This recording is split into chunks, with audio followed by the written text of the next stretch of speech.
कृष्ण। श्रीमद् भगवद गीता अध्याय 3 श्लोक नंबर 38।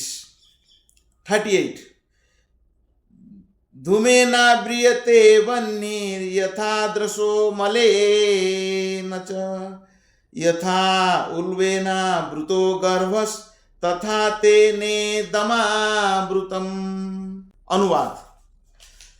जिस प्रकार अग्नि धुएं से, दर्पण धूल से अथवा भ्रूण गर्भाशय से आवृत रहता है, उसी प्रकार जीवात्मा इस काम की विभिन्न मात्राओं से आवृत रहता है। तो यहां पर भगवान कृष्ण 3 उदाहरण देते हैं। पहला उदाहरण है अग्नि धुएं से। अगर धुआं है, हम देखते हैं जरूर वहां अग्नि है, लेकिन दिखता नहीं है, तो ये कम मात्रा में काम का प्रभाव है। तो विवेकी पुरुष, बुद्धिमान व्यक्ति भी इस काम वासना में आवृत रहता है। तो जीवात्मा के आवरण की 3 कोटियां हैं, जिनसे उसकी शुद्ध चेतना धूमिल होती है। यह आवरण काम ही है, जो विभिन्न स्वरूप में होता है, यथा अग्नि में धुआं, दूसरा है दर्पण पर धूल, और तीसरा है भ्रूण पर गर्भाशय। तो जब काम को उपमा धूम्र से दी जाती है, दूसरे शब्दों में जब जीवात्मा अपनी कृष्ण महामृत को कुछ कुछ प्रकट करता है, तो उसकी अपना धुएं से आवृत अग्नि से दी जा सकती है। तो व्यक्ति भगवान का भजन कर सकता है। आगे जो बताते दर्पण धूल से है, ये चेतना जब आवृत होता है, ये पशु पक्षियों के साथ, ये भगवान का भजन नहीं कर सकते हैं, भगवद गीता नहीं पढ़ सकते हैं। तीसरा है जो जड़ चेतना है, संकुचित चेतना है, भ्रूण गर्भाशय, जड़ चेतना जो वृक्ष है, उसके साथ तुलना किया गया है।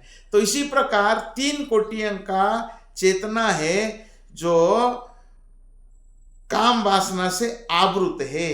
काम वासना कैसे ढकी रहती है, आगे के श्लोक में बताते हैं, जो श्लोक नंबर 39-39। आवृतम ज्ञानमेतेन ज्ञानिनो नित्य वैरिणा काम रूपेण कौन्तेय दुष्पुरेण अनलेन च। इस प्रकार ज्ञानमय जीवात्मा की शुद्ध चेतना उसके काम रूपी नित्य शत्रु से ढकी रहती है, और जो कभी भी तुष्ट नहीं होता और अग्नि के समान जलता रहता है। और इस जगत को मैथुनागार कहा जाता है, क्योंकि विषय जीवन की हथकड़ियां लगा हुआ है सभी को। एक सामान्य बंदी गृह है, तो अपराधियों को छोड़ के भीतर रखा जाता है। और ये जेल कैसा है? ये 4 दीवार है, जन्म मृत्यु जरा व्याधि। जन्म होता है, दुख है, मृत्यु भी दुख है, और उसके बीच में बीमारियां हैं, बुढ़ापा है, कोई बूढ़ा होना नहीं चाहता है। तो इस प्रकार ये कारागार है, जेल। जो अपराधी भगवान के नियम को अवज्ञा करते हैं, जो भगवान का नियम को अवज्ञा किया, इस भौतिक जगत, जेल रूपी भौतिक जगत में उसे डाला गया।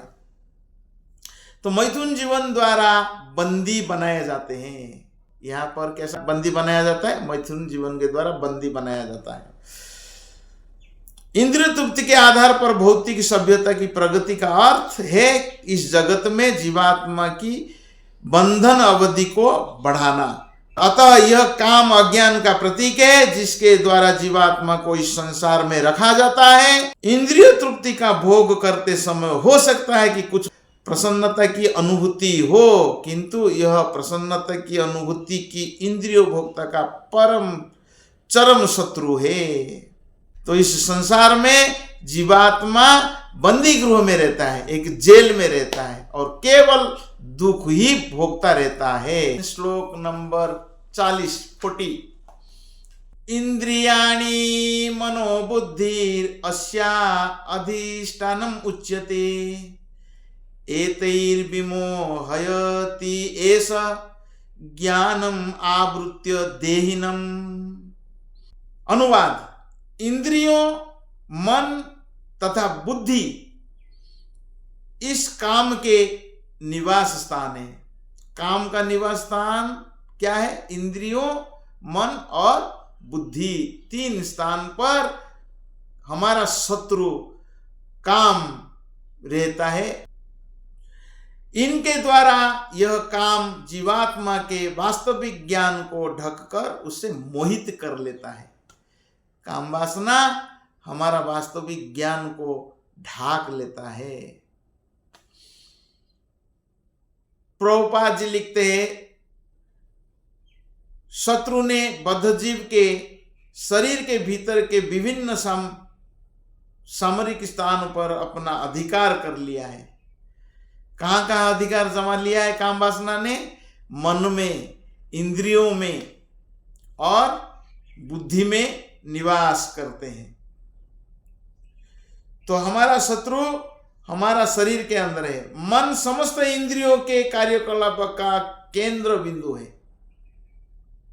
समस्त इंद्रियों का लगाम है मन। भगवान लगाम पकड़ते हैं, वो है लगाम है मन। और घोड़े जो है वो इंद्रियां हैं।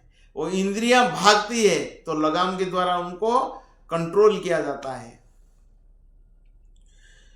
तो मन, इंद्रियां घोड़ा है और मन लगाम है। तो मन केंद्र बिंदु है। जब हम इंद्रियों विषयों के संबंध में सुनते हैं तो मन इंद्रिय तृप्ति के समस्त भाव का आगार बन जाता है। इस तरह मन तथा इंद्रिय काम की शरणास्थली बन जाते हैं। इसके बाद बुद्धि ऐसी कामपूर्ण रुचियों की राजधानी बन जाती है।